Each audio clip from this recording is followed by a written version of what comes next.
happened in terms of the legacy of Marcus Garvey. Certainly there can be many reasons for that now. Just look at a couple. One of them, of course, I believe, was and is the ascendancy of the assimilationist, the integrationist.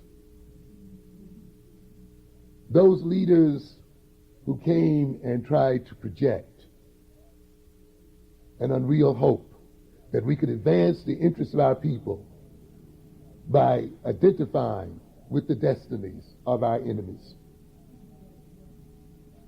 A people who tried to get us to forget our color and to forget our African heritage. A suppression of those of us who try to maintain our African identity and our African destiny. When you couple that kind of leadership with a few concessions by the establishment, with a type of prosperity, economic prosperity, that made an appearance in the 50s and maintained itself through the 60s, you had a combination then that worked against the interests of the nationalist organizations and the nationalist ideology. We saw a national and neo-colonialist leadership that fell for the delusions of the so-called establishment in the system and has misled the people into thinking then that their ultimate salvation is that of identifying and becoming one with their oppressors. It is the result of a leadership that has tried to get us to accept the reality of our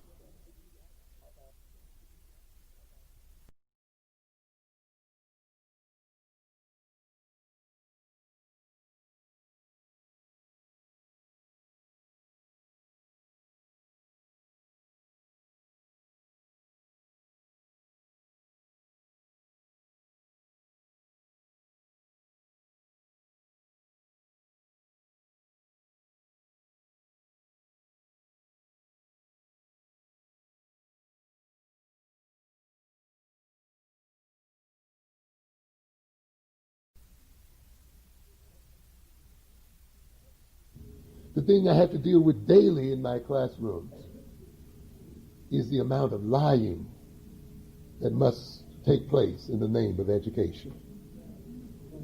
The amount of outright deception that goes by the name of education. How truth must be nailed to the cross in classroom after classroom. How people tremble and quake and suffer from anxiety when truth and reality is brought up by their teachers. How people are pushed out of the universities and punished because they dare talk about truth.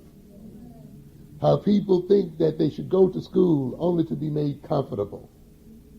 I have to warn my students time and time again that when you enter my classes, you are not going to be comfortable. I'm here to raise your level of anxiety and your level of fear. I am here to make you suffer. Because if you're in any class, particularly a social science class, and you're comfortable, chances are you're being lied to. Because it is in these classes that you must attain a confrontation with yourself and with reality. And you must attain a confrontation with the lying world that has created you in terms of who and what you are now. You must confront the nature of this beast called education, of which you are a part, and how it is going to transform you into a beast. And how you then must become conscious of what it is doing to you and against you, so that you may escape its destiny that it has planned for you. And each day then I sit in the class, mixed, Asians, whites, and blacks, Hispanics, and sometimes it's an exercise in twisting and turning and and squirming, because I dare talk about slavery, because I dare talk about colonialism, because I dare talk about the sickness of Europeans because I dare talk about the lying, deceptive, and devilish nature and the pathology of the people who now rule this world.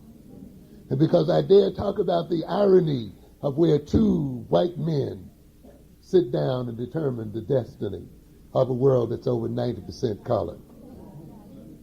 And where I dare tell them that they sit in these classes and they let these whites and their education brainwash them and propagandize them into servitude, and how their education is an education into ignorance.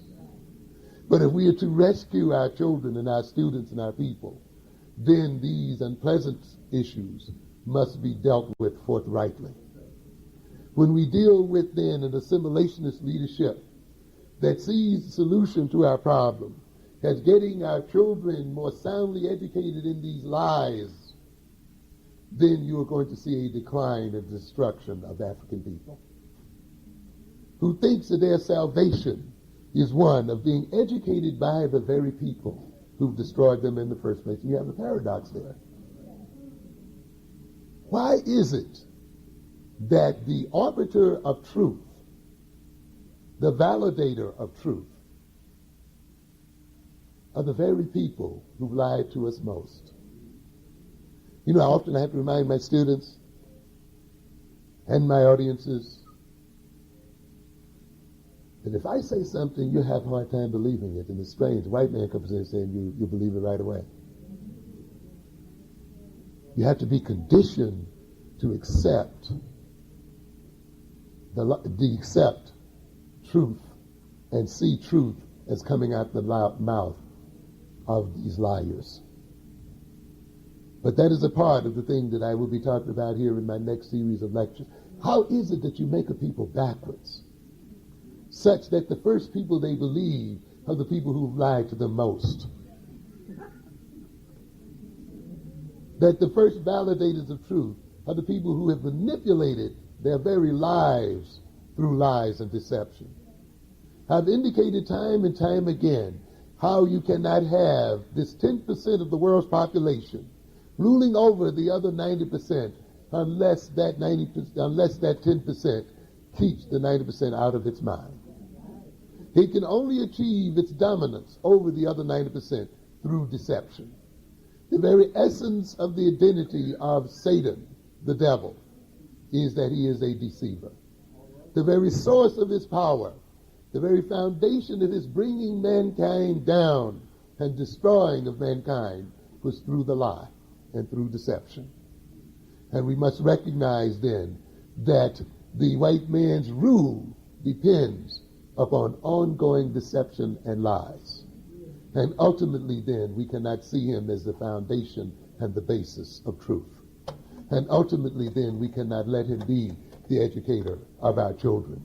And ultimately we cannot let the reality that he projects become our reality. For he is sick of mind and sick of heart. He is deceived by his own lies. And therefore the reality he projects must be a lying reality. He suffers and he is deadly. How can we not suffer and die if we accept what he sees as real and unreal? And those leaders then who seek to tell us that we can only rescue ourselves through accepting the identity of the white man and to accepting the so-called reality of the white man are leaders who will lead us only to our peril and to our death. And we must recognize that if we were to live, we have to remove these kinds of leaders. And one of the reasons for the condition that we are in today then is that of a leadership that has not yet decided that it will determine a new reality and develop an Afrocentric reality, one that is suitable to the advancement and the development of black people.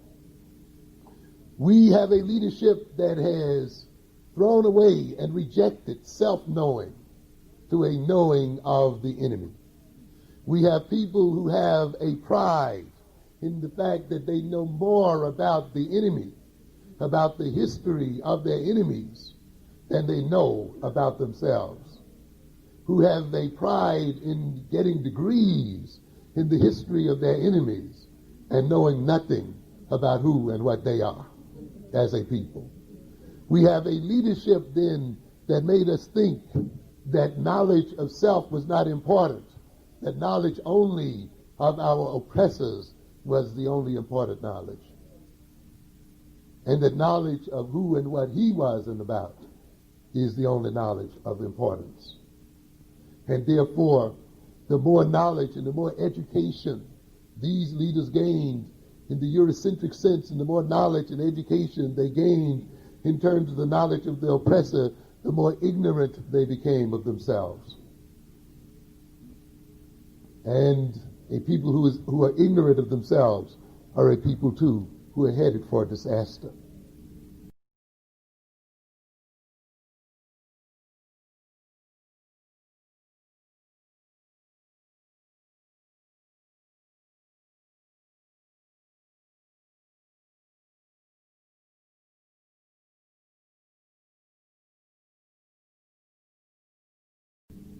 We have a leadership that sought to get us to accept the status quo or the control of the world by the European.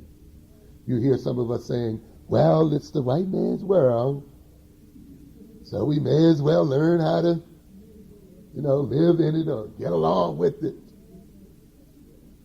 The assimilationist often accepts, consciously and unconsciously, the idea that the white man will continue to rule the world. And he bases then his ideology and political action on this concept, that somehow our destiny is not to overthrow the white man. Our destiny is not to remove this pathological person. Our destiny is not to suppress and bring these sick people under control, but to heal them in some sort of way, to convert them, to become a part of them. Our destiny is not to see that the very system and the very ideology upon which these oppressors move is one of sickness and insanity, and therefore is in need of replacement by an Afrocentric ideology and a healthy ideology that comes out of our own self-knowing, but a leadership that wants us to accept this sickness as normality and to follow these pathological beings into self-destruction. And consequently, then, you will see the enemy's children, the enemy's personality as held up as normal, as representing the norm, and our behavior to the degree that it differs from that of our enemies as being seen as deviant and as abnormal, to the degree where we confuse equality and sameness, where we think in order to be equal or greater than our enemies, we have to be the same as our enemies, to the degree that we thought that differentness represents automatically inferiority, and therefore we become alarmed at anything that says we are somehow different from our enemy. And we must recognize, ladies and gentlemen, that racism is a sickness, that the exploitation and the wholesale rape and pillaging of the earth by the European represents a pathology and an illness. And therefore, our destiny is not one of trying to become a member of this gang of thieves, but to end this existence here on this earth, to inhibit its rapacious ways, and to bring this group of people to heal. And yet we've had a leadership that makes us think that our only crime has been that we've been left out on the booty of these thieves. And we get a leadership that cries about how we're only getting a certain percentage of their robbery and a certain percentage of their thievery. You must recognize, ladies and gentlemen, it's not about getting a piece of the stolen gains of these people, but it's to stop their thievery and rape of the world, period, and as a whole.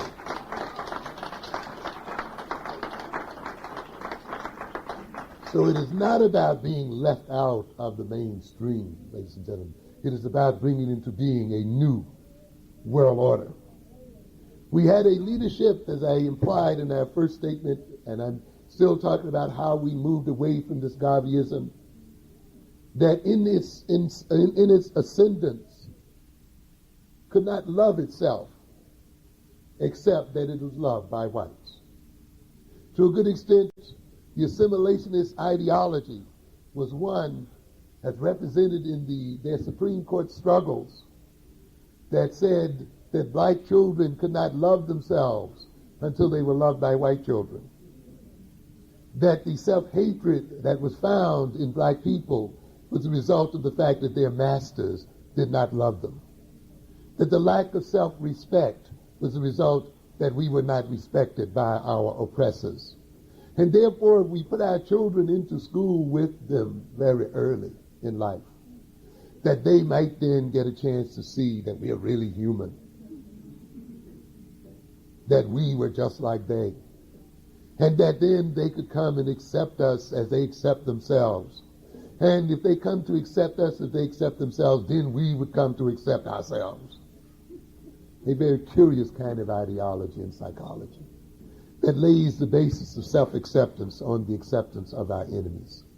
And therefore, we've been waiting for these last 100 or 200 years for our enemies to love us, for our enemies to accept us, so that we can get around to accepting ourselves. But often I ask the question, what if they never get around to accepting us? What if they never get around to loving us? A people whose love is based upon external sources and who must get around themselves through the love of external people are a people then who are under the control of those external forces and external people. A people who have no will and destiny of their own. A people who ultimately then are reactionary in nature, whose major concern is the attitude of their enemy, who are obsessed, who are compelled to look at their enemy and study their enemy day and night, who make a scholarship of looking at the every move of their enemy and reading the every scintilla of body language of their enemy as a way of determining their own behavior, and therefore never get around to themselves and knowing themselves and accepting and loving themselves.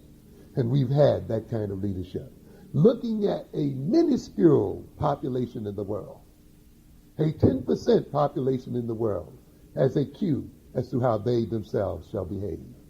It is a case then of the tail wagging the dog, where the small group of people wags the rest of the world, because the dog is obsessed with trying to catch up with his tail.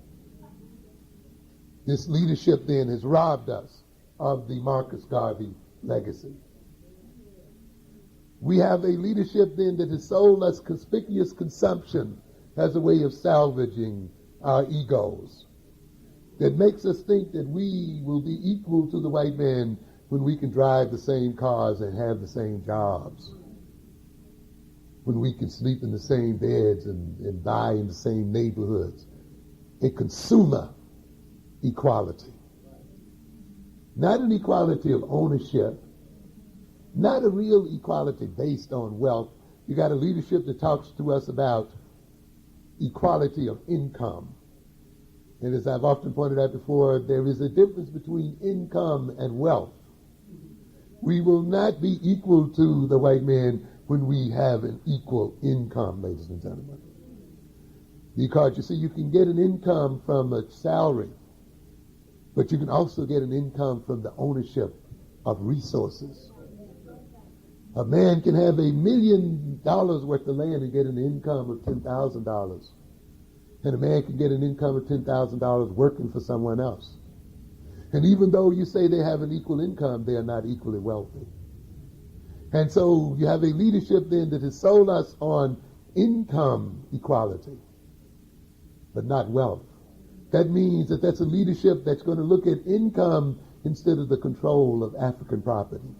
instead of the ownership of African property and the ownership of African wealth. A leadership that looks at the amount of consumption as a gauge of its equality, looks at the degree to which it can consume as much as its master as a basis of equality, and not the degree to which it owns its means of productions and has control over its own inherited wealth. And we've had that kind of leadership, and thus we've seen then African people the world over, in this country and on the continent, give up the very basic wealth of their lands, their own lands, and their very basic real estate to their enemies for a few pennies and for materials that fade away and are corrupt and corruptible.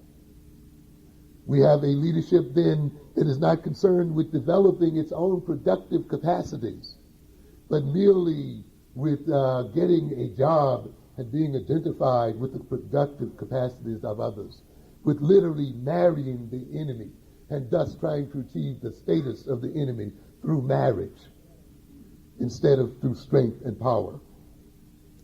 We have seen then this assimilationist leadership which came to the fore and has pushed back to a degree the nationalist leadership, reign over then the decline of African peoples the world over. The decline in African education, the destruction of the African family, the retardation of African technology, the decline and retardation of African economics, the rampaging of our community by drugs, the colonial occupation of our community by foreign police forces and others who are not members of the African community. When we look then over the past 20, 30, and 40 years, we've seen an assimilationist leadership that has brought us to the terrible moral and economic, social, political, and educational impasse which we are complaining about today, that has made us now face the Howard Beaches and the other kinds of disasters that are occurring daily, that are making us see then racism rear its ugly head in a very direct way on the campuses of Columbia University, the campuses of Massachusetts, the University of Massachusetts at Amherst, Michigan, the so-called bastions of white liberalism. We must recognize, ladies and gentlemen, then, that we cannot put our faith in the goodwill of our enemies. We can only put our faith in our own strength and power. And a leadership then that depends upon converting the white man is a leadership that is placing us in a very perilous situation, and is a leadership that ultimately is placing us in a position to be destroyed. I want to just add, when we talk about the education of our children, we must not only look at education as a preparation for jobs and a preparation for social mobility, which you mentioned a while ago, which is also a part of education, obviously. Sure. But we must look at education as a preparation for revolution. I've often stated that the central focus of the education of the white child is conservative, to maintain the advantage that whites already have, that Europeans already have, and to advance those interests. So it's essentially conservative, keeping what they have and enhancing what they have. Since we have little and we have much to gain, our education cannot be the same. That's the reason why I attack the concept of same education, equal education, as really being meaningless in the context in which, how do we have the same education as a white child when our goals are so different? In fact, our goals may involve taking back what they have stolen from us. And you have to prepare and educate the children to do that. But to give them the same education assumes that they have the same goals, you see. And so when we see our children, our people subordinated all over this globe, they're having their wealth taken and exploited and destroyed, we see our position in this world, a large majority being ruled over by a minority, we are talking about revolution. And the children should be educated for revolution. They should also be educated for mastery, that is, control of ourselves and control of our destiny, and ultimately perhaps even educated for war in the pure military sense of the word as well. We must be prepared to defend our interests if it is necessary on a military basis. We must think the unthinkable. And even though for many people our confronting Europeans in that position seems unthinkable, we must think that, and we must prepare for that, hoping that it will not have to happen, but preparing for the possibility that it will happen. The other thing when we talk about the education of black children is this world order now that is under the influence of European is a rotten, stinking, backwards world order. It is a regressive world order. It is built on racism and rape and robbery and killing and murder and lying. It is built upon a threat to life on Earth itself. We mistakenly perceive these people who are in control of this earth today as being normal and civilized when they perhaps represent the most depraved group to ever be in a position of influence in the world. This group must be removed and their values must be replaced by a new set of values. That means that our children must not only be motivated to share in jobs with Europeans and get equal pay in a rotten system, they must be prepared to transform this system and to bring into being a new world order, a new set of values. So, and therefore, again, they cannot have the same education, the equal education, and the kind of nonsense we hear people rattling off about time and time again. If we have been the victims of racism and the victims of all the things we complain about, when we move in a position of mastery and influence in the world as African people, then we should be the people who are most sensitive to creating a world that is not dependent upon racism and lies, rape and robbery, you see. So consequently, our children need an Afrocentric education because it means bringing into being a whole new set of values and priorities. One other thing I want to mention in that, and that is this, that we've been knocked out of every economic niche in this society.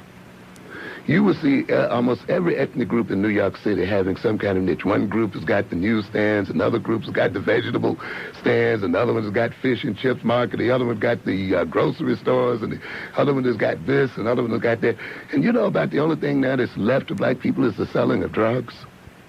Because in a sense, because literally the economic niches in this town have been identified with another group of people. The Italians have sanitation and construction, and this one has this one and that.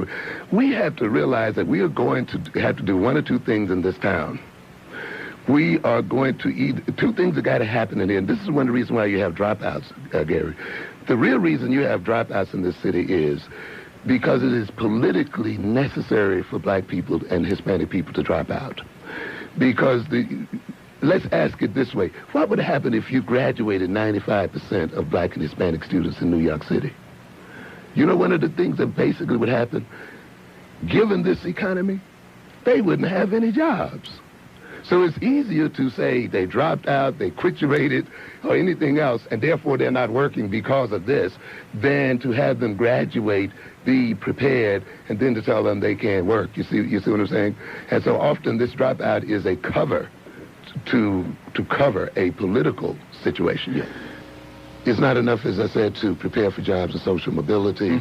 You got to prepare for the unthinkable, as we indicated. We got to prepare for a revolution. We got to prepare for the idea that things may change. We must recognize one thing, that assimilationism and integrationism generally tends to work quite well when there's enough to go around. But when economic circumstances change, attitudes change, and we must think as a people in terms of what would happen or what could possibly happen if the economic system collapses and falls apart. Where will we be as a people? And we must educate our children in those terms. But about New York City, I wanted to point out, again, because I want people to think and start in their discussions about education in terms of the functions of the dropping out of black students and how that serves the political function. And to recognize that if we graduated a high percentage of black and Hispanic students where they could successfully compete with other ethnic groups, you have a problem. And that problem is one that either the economic system of New York City must expand to such a degree that it can take in these additional graduates, or at least the country must provide opportunities so that these graduates can go out away from the city, or we must knock some of the other ethnic groups out of their positions. And again, we have to think of educating our children for these two possibilities. It may be that we have to educate them to be prepared to push others out. Or to create their own, I guess. Or to create a combination of both. Yes, exactly. Because this has been a part of the tradition of this country. So I'm not talking about something that's no, it's happened before. There's no question definitely. About that. One group, and every group that has moved into power and influence in New York City basically has replaced other groups, as those groups have moved into other positions or other places. But when it comes our turn, it seems as if everybody sort of gets stuck in place.